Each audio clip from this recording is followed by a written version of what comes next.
Welcome to our discussion today on a topic that has generated much debate: menstrual leave.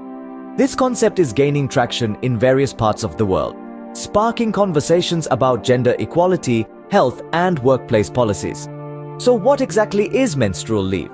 Simply put, menstrual leave refers to the policy that allows individuals to take time from their work or academic responsibilities during their menstruation. This policy, although not globally recognized, aims to address the physical discomfort and pain that some individuals experience during their menstrual cycle, ensuring they have the opportunity to rest and recuperate without any repercussions on their work or studies. The concept of menstrual leave is not entirely new. Historical claims suggest that it was granted in Soviet Russia as early as the 1920s, and even a school in Kerala, India, is believed to have introduced it in 1912.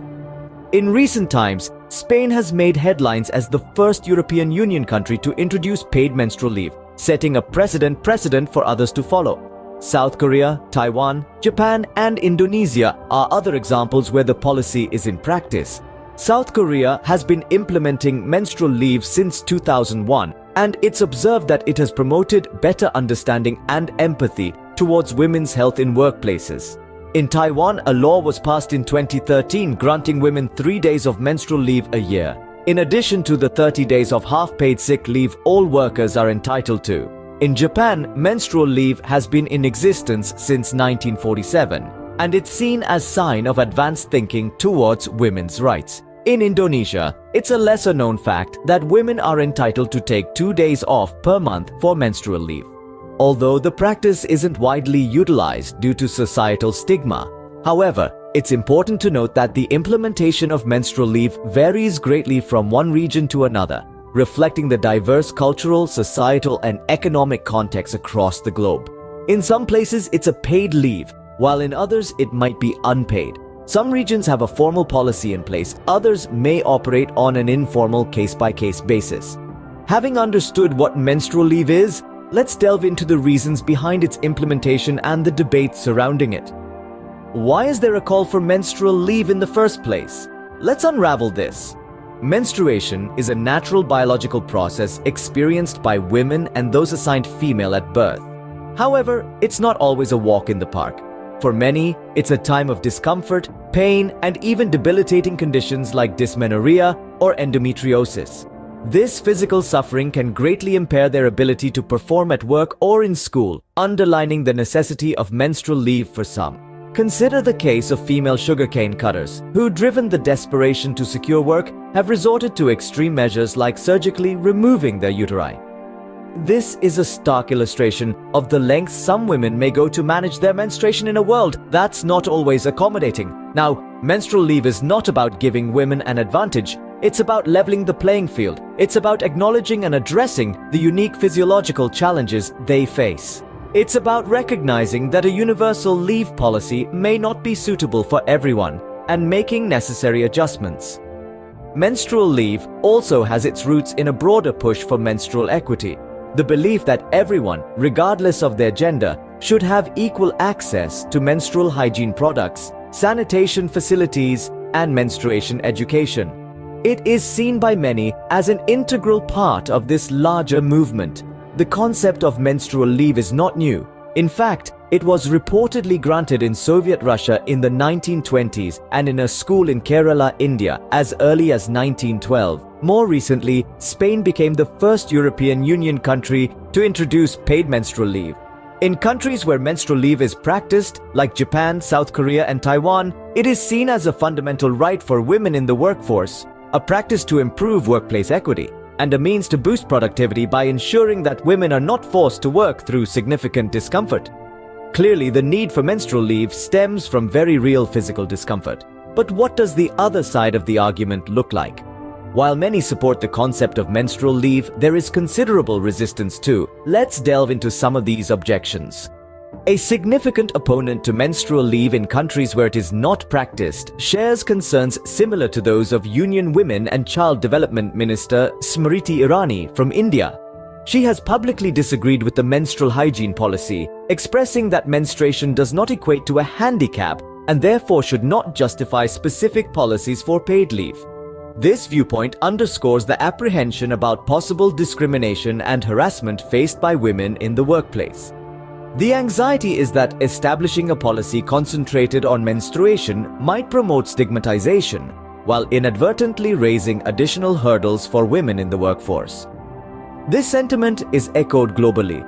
Across the world, there are worries about the potential consequences of a menstrual leave policy. Some speculate that this might result in employers being less likely to hire women of reproductive age, apprehensive of the perceived lack of productivity.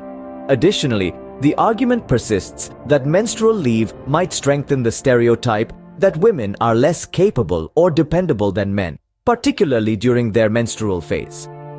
Another important issue is privacy. Enforcing menstrual leave would necessitate women to reveal their menstrual cycle to their employers, a detail that many would rather keep confidential. This might potentially trigger awkward situations and privacy issues. Lastly, there is an argument that existing medical leave policies should cater to the needs of women during their menstruation. As an example, it is highlighted that medical leave is already accounted for under various labor regulations. Should a woman be incapacitated due to severe menstrual pain, she should have the provision to take medical leave, thus negating the necessity for a separate menstrual leave policy. Apprehensions against menstrual leave are considerable and cannot be shrugged off. However, how does this position us in the debate? Like any policy, menstrual leave has its pros and cons. This becomes more evident when we delve into real-life examples from countries where this policy is in practice and those against it, which provides us a broader understanding of this complex issue. On the pro side, menstrual leave can be seen as a positive step toward acknowledging and accommodating the unique health needs of women. For many women, the discomfort and pain associated with menstruation can be debilitating, impacting their ability to work or study effectively. Providing menstrual leave can thus improve women's performance and overall well-being. Moreover, the implementation of menstrual leave policies can help to reduce the stigma surrounding menstruation, promoting open dialogue and understanding. Countries like Spain, which have implemented menstrual leave, are experiencing a progressive shift toward gender equality and in the workplace. In Japan, where it was introduced in 1947, it has not only helped women employees but also improved companies' reputation for being employee-friendly. Historically, Soviet Russia in the 1920s and 30s relieved menstruating women from paid labor to safeguard their reproductive health, thus originating the idea of formal menstrual leave policy. Mumbai-based companies Go Zoop and Culture Machine became the first private companies in 2017 to introduce the first day of period (FOP) leave in India.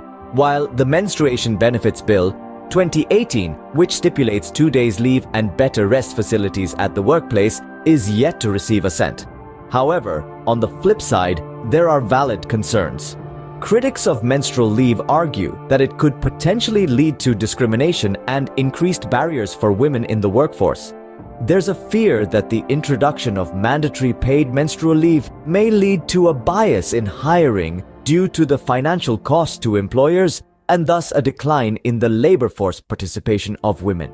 In countries like China, where menstrual leave is offered, there have been reported incidents of employers asking inappropriate, invasive questions during job interviews, causing discomfort and harm to potential female employees.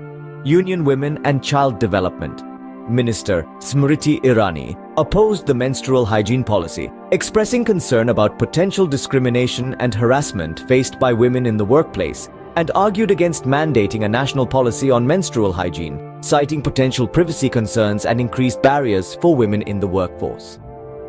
In Maharashtra's Beed district, there's an alarming example where contractors in the sugarcane industry do not hire anyone who menstruates, compelling more than 10,000 female sugarcane cutters to surgically remove their uteri to secure work. They are now experiencing various post-surgery health complications, which is equated to human rights violation. The debate also extends to the potential misuse of such policies and the challenges in determining who should be eligible for menstrual leave. This introduces a whole new layer of complexity and potential for controversy. Weighing the pros and cons, it's clear this is not a black and white issue. The global observations have made it clear. The need of the hour is to create a policy that provides flexibility, Menstrual leave can easily allow a woman to work from home and work on her own terms and at her own comfort and flexibility. It will in fact increase the productivity of the employee during this time rather than reduce it. In our exploration of menstrual leave, we defined it as a policy granting women the option for time off during menstruation.